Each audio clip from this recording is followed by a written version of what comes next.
5, 4, 3, 2, 1. We have liftoff! Welcome! I think I'm usually excited about my classes, but today's one in particular, oh my god, it's going to blow my mind. It's going to be out of this world. Well, hello. My name is Mr. Seagull, or Bobby Seagull you can call me, and I'm your class teacher for maths, geography and history. And today's history by numbers. We're heading off into outer space. It's all about the race to the moon. I'm so excited. So hello Instagram, hello YouTube, hello Karina, hello Alice, hello Thompson, hello Hayden, hello Lisa. I'm going to get my YouTube up, Facebook up as well right now. Oh, I can see comments coming through. Hello Sarah, good, I can see comments. So today's class in particular, I'm excited, Little Deacon, because growing up in primary school, you know when you learn about topics, again you learn about the Tudors, you learn about the Egyptians, you learn fractions and all really important things. But the thing that always got me the most excited was when our teacher said, class, we're looking at space. And I remember in primary school, we learnt about the moon landings. So I was in year 6 or year 5 where our teacher covered the moon landings. It was the 25th anniversary then. It's crazy. I'm a bit older than some of you young people out there. So it was the 25th anniversary in 1994 and I was in year 5. And ever since then I've been hooked. In fact, before then I've been hooked into space. Hello Mayuri, hello Eddie and Ola, hello Barry as well. Okay, so before we get moving into the class, before we get moving in, let's have a look at our timetable. We know that we normally do. Hello Martha. So, hello, I've shrunk now. So again, had a great football quiz last night. And then on Saturday I have my family quiz. So please do join in if you can. So homework, again, we always give people the option of do something creative, draw a poster or a dance.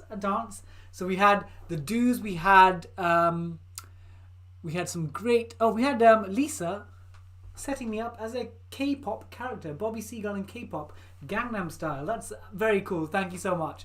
And then we had drawing posters from, thank you, Hayden, Oscar and Karina. And we also had dances. Karina doubled up this week, drew posters and also did the dance, the Gangnam Style, as did Alice. So thank you so much.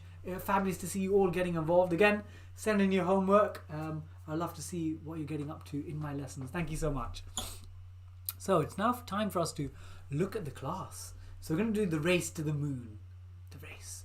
So just not running. It's going to take a long time. Or you could do the running, man. Actually, do you notice my outfit today? So I've got, okay, trousers are a bit indistinct. But I've gone for a silver tie for the moon and a white shirt. Because often, you know when you watch those programs, space-based programs, you see people in a command center with their headphones. In fact, where's my headset?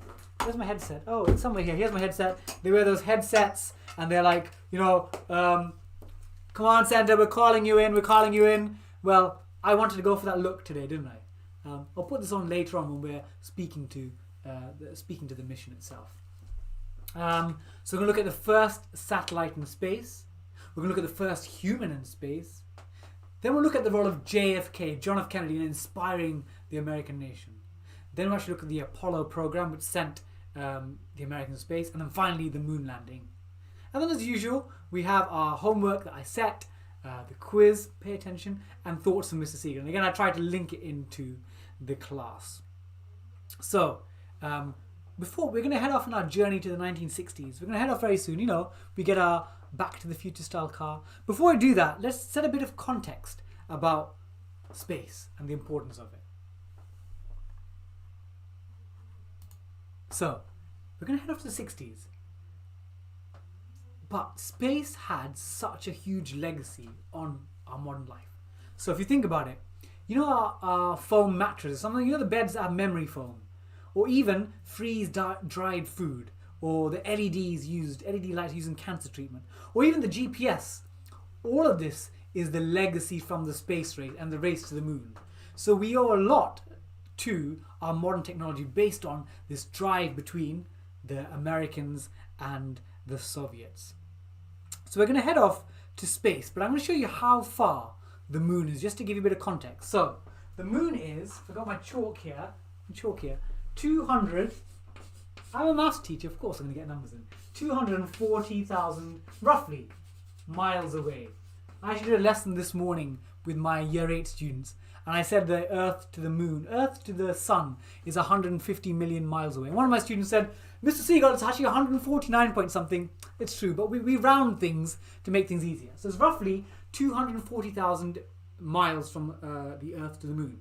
And again, how big is that? Well, I'll give you a bit of context. We haven't gone yet. I don't know our geography adventures. We haven't gone off to America yet. Maybe soon. But if we went to New York, so London, I put London to New York City, baby. Big Apple, time for some shopping. It's about just under 3,500 miles. It's about. And you know what? The moon is close to 70 times the distance. So we could do 35 return trips from London, New York, do some shopping, back home. London, New York, shopping, back home. We could do that 35 times back and forth, and we still perhaps wouldn't have reached the moon. So the moon is a long, long, long way away. So we see it's such an important race for us to embark on. But in the 1960s, where we're going to head off to in a second, we can see, we've looked at some of the context before. We've seen Martin Luther King come from one of our previous classes. You know, it was a time of music renaissance, the Beatles, Marilyn Monroe, and JFK, who we look at as well. So we're going to head off into the 60s. Are you ready to be a hippie? Although, to be honest, I'm going to stay in my suit because, look, you can wear your casual hippie stuff, but I need to represent what it means to focus on the space mission, okay?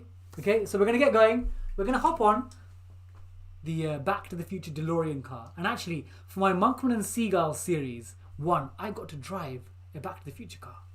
Put my glasses on. Forgot my jacket today. So I'm just going to have to deal with this. Are you ready? Hop on, hop on. This is free. This is free. You know, normally when we do our geography adventures, it costs you money. This time it's free. Come on, hop on board. All of you. I don't know how you're all going to get in this car. Just hop on the top, okay? We're going to jump. Okay, here we go. We're going to go back to the 1960s. Or 57, actually. Okay? We're going to get 20 miles an hour. 30, 40, 50, 60, 70, 80, 85, 88. Hey guys, my phone's not working. We're in the 1950s now. We've got a bit back. We're going to 1957. So welcome. We are now, World War II's done about 12 years back. And we're now going to be entering the period for the space race and the race to the moon. So, this is an era of the Cold War. That's the context. Let's have a look. The context was the Cold War. So the Soviets, I might call them Russians sometimes, but I do mean the Soviets because they were the USSR. Union of Socialist Soviet Republics. So there was a battle between the two. Not an actual battle, but a space race. They wanted to show that they were the superior nation, technologically, technically, culturally. So there's a big battle between the two. So actually, when people talk about going to space, there's something called the V2 rockets. And these were German Nazi rockets, and they actually pretty much went into what we now consider space from Earth, but it never orbited. So the Americans and the Soviets were devising things. Again, some of the scientists that worked during World War II were deployed here, from rocket technology for arms to satellite technology. So the Sputnik was actually the first thing in 1957 on 4th of October. So if you were there and you were tuning in on the, I guess, specialized stations, you might have heard a beep, beep, beep, beep, because that's all Sputnik sent out. It sent out a beep signal with a radio transmitter. So it was about 23 inches, about 2 feet in diameter. And it would take about an hour and a half, 96 minutes to revolve, to go around the Earth. And to be honest, it didn't do much apart from just being there. And because of its shininess, if you had a good set of binoculars, and again, I wasn't there, I know we traveled back in time, but you could actually see Sputnik with binoculars. You could see this light flashing across the sky. And again, imagine what it would have been like back then. So Martha's saying, was there a dog that got launched in space? Yes. So in 1957, we had the first successful satellite. So satellite's anything that goes around an object, planetary object. So in theory, you know the moon. The moon is a satellite, but the difference is it's a natural satellite. Whereas Sputnik from Russia, remember the name, is an artificial one that we humans have created. So in November of that year, so just a month later, the Russians sent out the first, I guess, living, not just like a fly, an actual creature or a mammal. And they sent Laika, the dog. And unfortunately, Laika didn't survive, but it was the first time they sent a mammal into space. And the Americans, they are a little bit behind. So in January of 1958, they sent the Explorer to do the same thing again, orbiting the Earth. But they were behind the times. And America, you would see that they were always a little bit behind. So once you got the first satellite into space, the next thing is, okay, we tried Laika. Can we get a human into space and successfully return them back? And they did. Step forward, Yuri Gagarin. So Yuri Gagarin was a Russian Air Force pilot, and he was selected to be the first Russian or Soviet into space.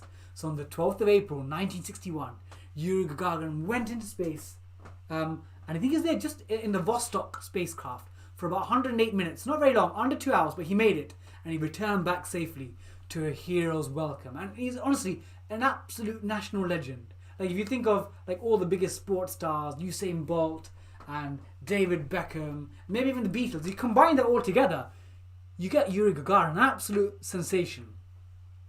So much so that his remains are now in the Kremlin. So if you came along to my Russia class, you would have seen that the Kremlin is the central part of the residence in Moscow. So Yuri Gagarin's remains are there to this day. So again, the Americans a little bit behind all this time.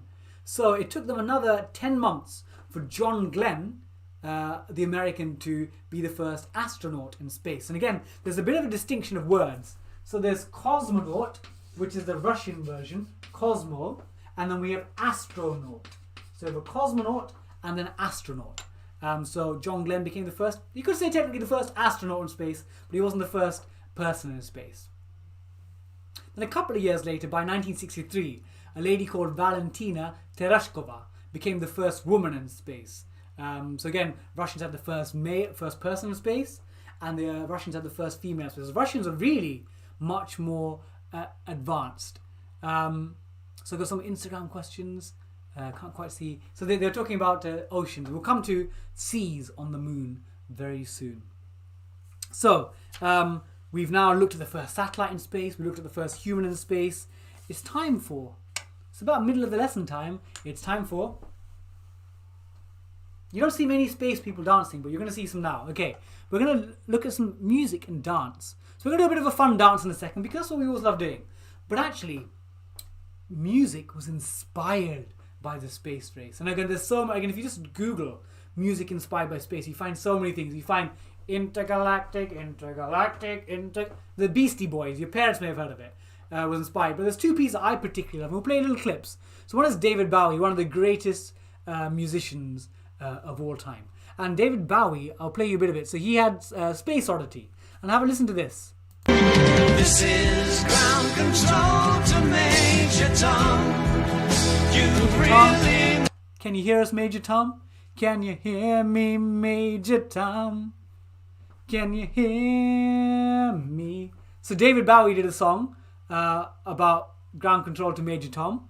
And then Public Service Broadcasting also did another song. And this sounds a bit like the commands between Earth operations and the Space Command Module. Have a listen to this as well. Have a listen. Retro, go. Vital, go. Guidance, go. Control, go. Telcom, go. GNC, go. So they were just essentially all the different things. Signal, go. Lights, go. Rockets, go. So all the different parts of the space module had to work. So again, space infusing with music. And again, I could have even done, there was a song a few years ago that's, I think it's called by Aqua or Babylon, Spaceman. But we're not doing that one. We're doing a fun kids dance, a little bit of an energetic dance. It looks a bit like a jive. Get ready for a few kicks. Are you all ready? It's time for a dance. Hello to Harry in Shrewsbury. Big fans here from Team Mac in about David Bowie. David Bowie's amazing. Okay, it's time for a dance. It's going to be a bit energetic. It's a bit eccentric. So are you ready? Are you ready for your dance? Are you ready for your dance? Okay. So the dance actually is not David Bowie because it would be a bit too slow, wouldn't it? Like, here Am I floating in my tin can? No. We want some energy, don't you? It's 11:30. You want some energy. So here we go. Are you ready? Bit of energetic dancing.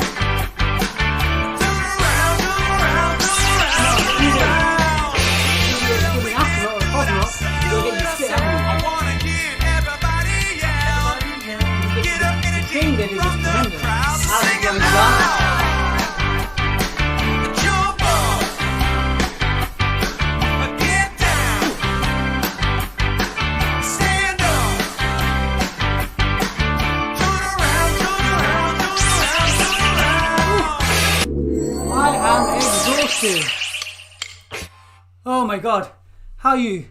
I'm exhausted after that dance. We'll come back to that at the end. I feel like I need to rest. Lisa's saying the song Babylon Zoo Spaceman is a great start, but the song descends into not so greatness, so that's why I didn't pick that song today. So I think I've had a little bit of an exercise, we've been doing a bit of space time. We'll come back to the dance at the end. We love that. We always love the dance. So let's have Retro, go. Vital, go. Guide, go. Control, go. Telcom, go. Jinsei, go. Okay, so we're now going to look at JFK. JFK. So in terms of inspirational presidents, he's up there, right up there. Sadly, he was assassinated, but while he was there, he made an impact in his words. And again, we talk about the role that presidents, leaders have. And I think one of the most important things they can do is obviously they're there to do things, they're there to pass laws, but I think it's a lot about being an inspirational figure so that you can galvanize your people in a positive way. And we've seen in our modern world, leaders can be divisive, leaders can alienate, but leaders' jobs should be to make sure you pull nations together. And JFK, I thought, was particularly one of those. So, hello to the west coast of Ireland. And by the way, next week on Tuesday, I think my class in geography is going to be Ireland. So get ready to go to Dublin, Cork, Galway. That's going to be our class next week in geography. I think I've decided. Okay, so John F. Kennedy. Do you know Gagarin? Do you remember he was the first man in space, Yuri Gagarin? And he was there on April 1961. After JFK heard this, he was upset. He's like, how do they beat us? So he asked his vice president, Lyndon Baines Johnson, gave him a call and said, Lyndon, I want you to identify a space program which promises dramatic results in which we could win. So he said, I want you to identify a space program which promises dramatic results in which he could win, or we could win, the Americans. And there are two iconic speeches that JFK gave. One is, he gave a speech that we're going to look at now at Congress in May 1961. And this is where he stated the aim, saying we need to get to the moon before the Soviets. And the second one we'll look at later on, actually, my thoughts on Mr. Seagull, is where he said a speech about we choose to go to the moon, not because it's easy, but because it's hard and because we can. And this is the second speech, is the iconic speech that most of us heard. And I think that's the image that we've got on the left of myself, is where he tried to persuade the American people to get behind the Apollo space program. Interestingly, JFK, he also at some stage suggested working with the Soviets, but after he's assassinated, that sort of disappeared, and the space race for a while became a very sort of like antagonistic thing. So let's have a look at the speech that JFK gave at Congress. And this is it's not as exciting as the main one, but it's the first time he publicly laid out his ambitions with speech. Okay. Apparently, Claire celebrates her birthday with JFK and visited his grave in Arlington Cemetery. So yeah, inspirational guy. Let's have a look at his speech here. I believe that this nation should commit itself to achieving the goal before this decade is out of landing a man on the moon and returning him safely to the earth. No single space project in this period will be more impressive to mankind or more important for the long-range exploration of space, and none will be so difficult or expensive to accomplish. So, welcome to the Vutters, all on board today. So what he was saying is that this is such an important thing. And by the end of the decade, so he said this is 1961, and we're going to see that they just about made it. They wanted to get to the moon by the end and return them safely back, because I could launch you in a V2. V2 was what the Germans used, or the Nazis used in World War II, like as artillery rockets. I could launch you into space, but or the moon even. But I need to get you back. Remember, 240,000 miles there. I can't just send you off to New York and not bring you back. The same thing. Need to bring them back. So for this, the Americans had one space program. They had a Gemini program. They had what other programs did they have?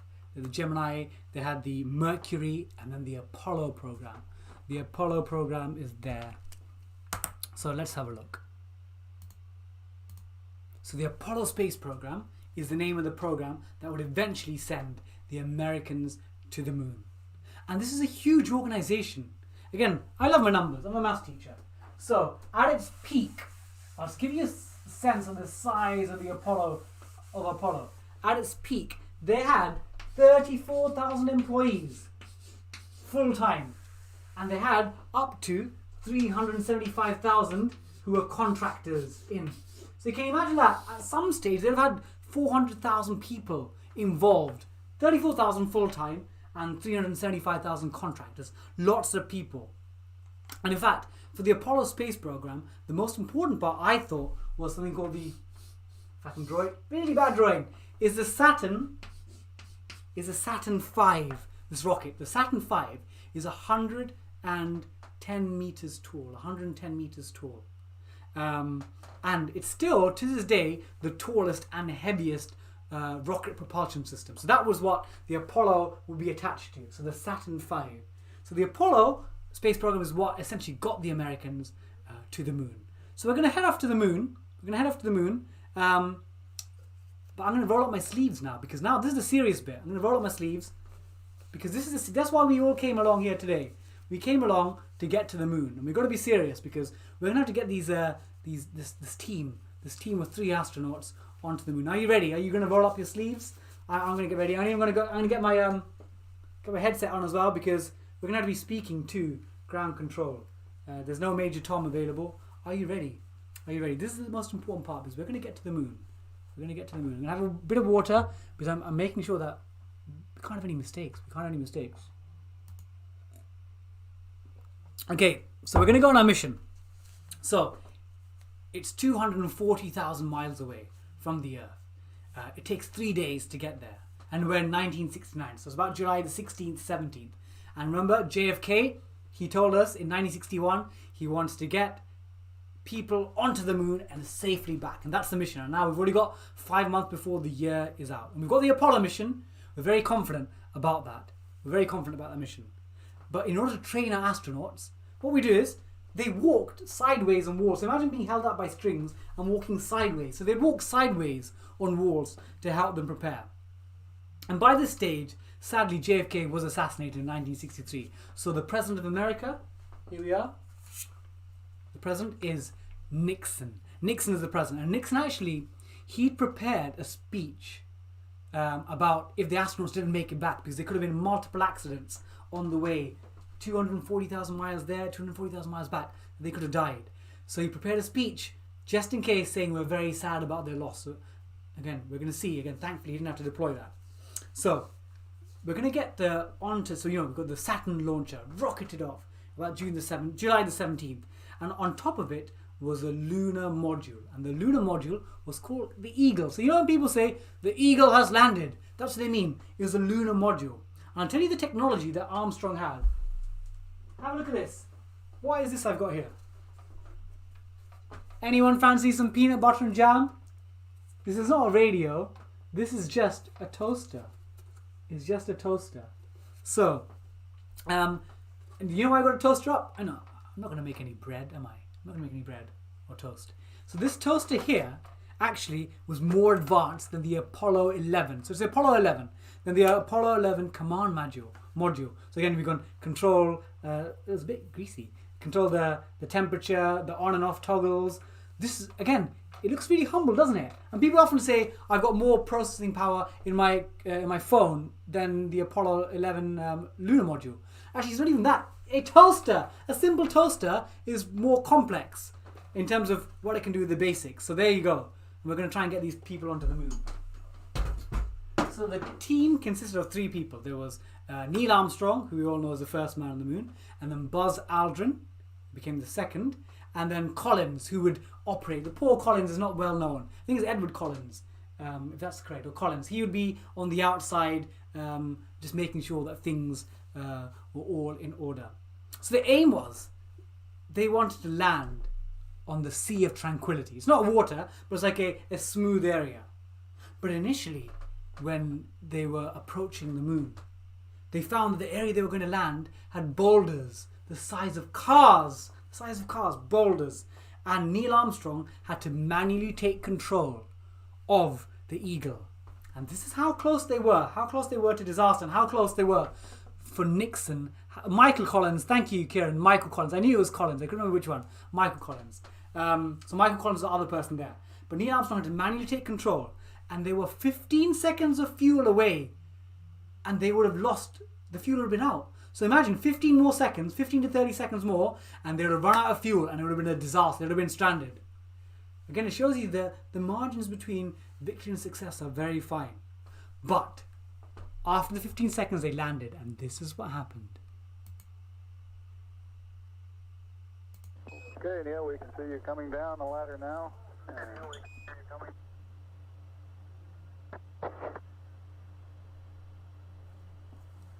Okay, I just checked getting back up to that first step. It's that isn't collapsed too far, but it's one small step for man, one giant leap for mankind. There we go. It's a bit inaudible, but I believe that this nation should commit itself. There you go. So what he said, Neil Armstrong, the first man, it's one small step for man, but a giant leap for mankind. And you know, he made a mistake. He was meant to say it's one small step for a man, i.e. me, Neil. But by removing the A, he made it sound more like a magnificent statement, like step for man, species, man, woman, yeah. So he was meant to have said one small step for a man. Interestingly, so while Neil was the first person to step on the moon, Buzz Aldrin was second. And I know Michael Collins, again, even myself as a quiz, I couldn't quite remember his first name. He's the one outside. He didn't sadly get to step on. But Buzz Aldrin, he was the first person to go to toilet on the moon. So again, he used a special device in his spacesuit, became the first person to go to toilet on the moon. So there, Buzz Aldrin does have a first. But this is very cool. So Buzz Aldrin, his mother maybe always knew her son was set for the moon, because his mother's name was Marion, and her surname was Moon. Marion Moon. So Buzz Aldrin's mother was Marion Moon. So the moon was always set in the stars. Okay, so we obviously all know the story of Neil Armstrong and Buzz Aldrin and poor old Michael Collins, but actually there are some people behind the scenes that were critical to the mission. So NASA employed many female mathematicians to actually be the human calculators working out trajectories, paths of the spacecraft. And many of these women were African Americans. And I want to make a recommendation to you. So if it comes up, hopefully it'll come up here. So there's a film that came out in 2016 called Hidden Figures. And it actually shows the women, particularly the African American women, who are mathematicians, really hardworking, really bright women that contributed towards the space race. Because these were people that did calculations that were sort of unrecognized at the time. But now, I think with the film and the way society now, we're much more aware of contributions made by different groups of people, by different races, different genders. So if you want to watch a film that's inspiring, and to be honest, there's a couple of bits that you might, I'll be honest, I had a couple of bits where I had a little tear because you're so much emotion, because you see the hardships people had to overcome to get towards, again, society's not equal now, but towards moving towards a fairer, equal society. But watch this, Hidden Figures, 2016 film. Katherine Johnson, again, if you're someone that wants to be inspired by physics and maths, Katherine Johnson, truly inspirational, not just woman, but truly inspirational figure. So there's a great film recommendation tied into our lesson. So, your homework. What is the homework, Mission Control? Well, the homework, you've got 3 options. One is you can design your own space rocket from Mars Elon Musk, I heard, is looking for people to support him. So design a rocket for Mars, or any up to 3 things you've learned in today's class. Or finally, the little dance that we did. Almost a bit like a jive. So send them through to @Bobby_Seagull on Twitter, Instagram, Facebook. I'm on TikTok as well. And again, if you're part of a primary school, please let your school know that these classes are there. Again, I got a big backlog of classes pretty much from lockdown, all on my YouTube channel and my Facebook. So they're all there, so primary schools can always access it. And again, if you could tell your head teacher, I'd be massively grateful. And Kieran saying there's a new NASA building named after some of the Hidden Figures people. Yeah, I'm not surprised. Katherine Johnson, I think she passed away sadly earlier this year, but truly inspirational figure in humanity's history. So are you ready for your quiz? Okay, 3 questions. Hope you've been paying attention. Otherwise, I'm going to leave you stranded, not just in the 1960s. I'm going to leave you stranded 240,000 miles away on the moon. And you don't want to get in Mr. Seagull's bad books. Are you ready? Okay, here we go. So, your first question, what was the name of the 1957 Soviet satellite? Beep, beep. Question 2, what was the name of the American moon landing program? So we had the Gemini, we had Mercury, the other space programs, but the one I want is the moon landing program. What was the name of the American moon landing program? And question 3, we all know Neil Armstrong was the first man on the moon, but who was the second man on the moon? So chuck in your answers, and if you're right, I'll take you back to modernity. So what are your answers here? The Rutters, the Team Mac, Mayuri, what do you reckon? Okay, so the first one got a few good answers coming in. It is, thank you Mayuri, thank you Team Mac, thank you the Rutters. It is Sputnik. Remember, barely 2 feet. And went round, I think it took around about 1,400 times before it went back into the Earth. So there we go, so Sputnik. So question number 2, what's the name of the American moon landing program? Got a good answer from Alice, got a good answer from Ellie will be watching later, good answer from Team Mac coming up, and Martha, yes, Hayden, it is Apollo. Apollo's correct. And then the final one is, who's the second man on the moon? It is, yes, Claire says it is Mrs. Moon's lad. And Mrs. Moon lad, so Izzy's got it right. Who else got it right? The Rutters have got it correct. Martha's got it correct. It is Buzz Aldrin. Thank you so much. I'm gonna let you back on. You can we're gonna move back to the modern times. Are you ready? I'm gonna let you on because I think you've answered enough. So get your glasses on. We're going to travel back in time and space. Come on, we're going to go back to the modern time. Are you ready? Jump on. 40, 50, 60, 70, 85, 88. Ooh, we're back. I'm going to take off space control. Well done, Karina. Getting good answers. We're back in modern times. And also, we're in 2020. Make sure you watch Hidden Figures because we're in the modern times again. So, thank you and well done for getting the answers right, teams. So again, Monkman and Seagull's Genius Adventures still out there on iPlayer. And again, our series is all about inventions and discoveries that drove forward our society.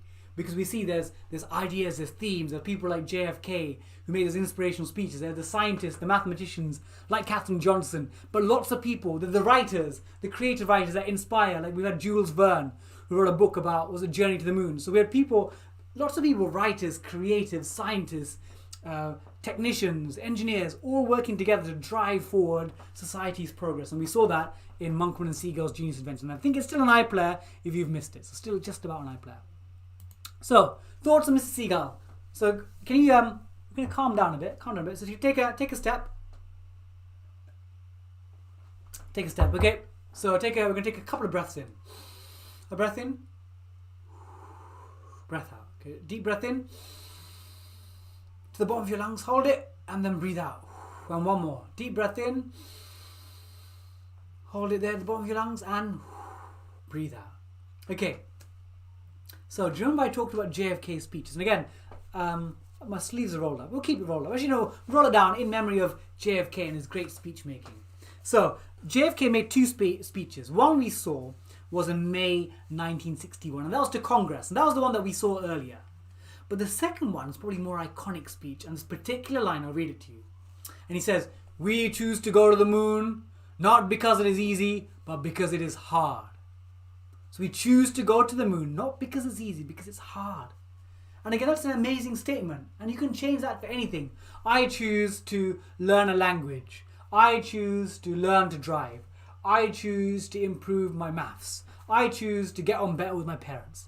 Not because it's easy, because it's hard. So again, we do things because we want to improve. And I think the idea here is sometimes there are things that are difficult and you feel like you want to throw in the towel and give up. And of course, there are times where like, it's getting too much.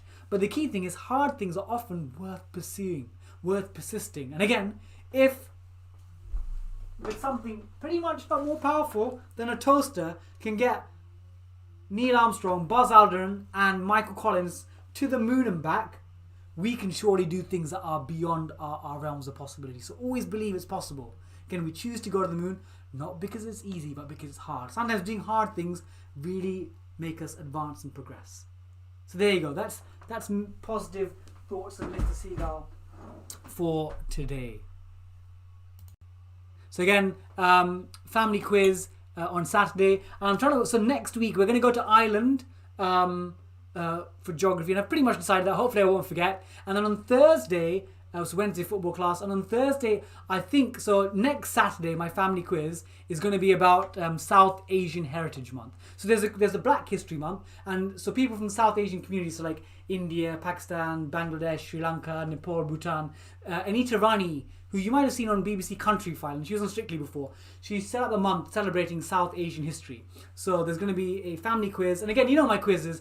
Even if you don't know any of the questions, I make it lots of fun, singing, dancing. You'll have a great time. So that's next Saturday. So possibly next Thursday, I might do my history class on Indian history and the partition. And it's really useful to understand the role of the empire, the colony, and Britain's relationship with India. So again, that might be my class. And it may be, because it's end of term next Friday, that might be my last academic class. I'll still continue with my family quizzes and some football quizzes, but next Friday is the end of term. So make sure you buckle in for the last couple of classes. So thank you. You all been brilliant. Thank you, Izzy. Thank you, Claire. Thank you, Lucy. Thank Ellie joining in soon. Thank you, Mayuri. Thank you, Liz. Thank you, Barry. Thank you, Lisa. Thank you, Alice. Thank you all for joining in. So do you know what time it is? You know what time it is? It's time for a little dance, isn't it? It's time for a dance. We've gone to the moon. We've gone 240,000 miles. Essentially, we've gone to New York and back 35 times. And we've come back. So thank you for joining me. I'm Bobby Seagull, and we're going to do a little dance to end. It's a bit like a jive. God, I'd love to do Strictly, because imagine doing those jives, and you're going to vote for me, aren't you? You're going to vote for me one day. You will do. Thank you. Okay, so thank you so much. We've seen the moon landing. We've seen the race, the Cold War, how two nations took it against each other to get to a particular goal. Seemed impossible, but they did it. Again, sometimes the impossible can be achieved. Thank you so much, and we're gonna finish by a little bit of a dance. Are you ready? Here we go. Let's go. Get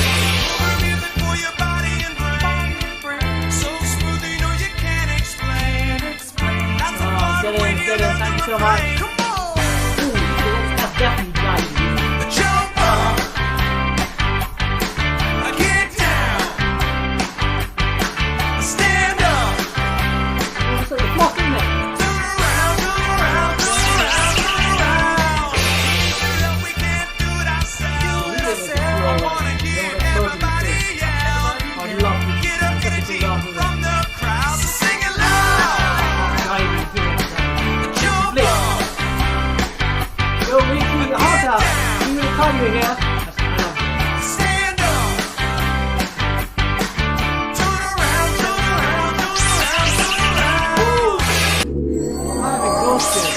Well, thank you so much. I had a fabulous lesson, and I'll see some of you for my family quiz on Saturday. Some of you ending term tomorrow. I've got one more week of teaching left at school. Thank you all so much. I'll drive my way out the bus. See you all very soon. Lots of love from me, Bobby Seagull. You've been fabulous. You've gone to the moon and back. What a day. It's been out of this world. See you soon.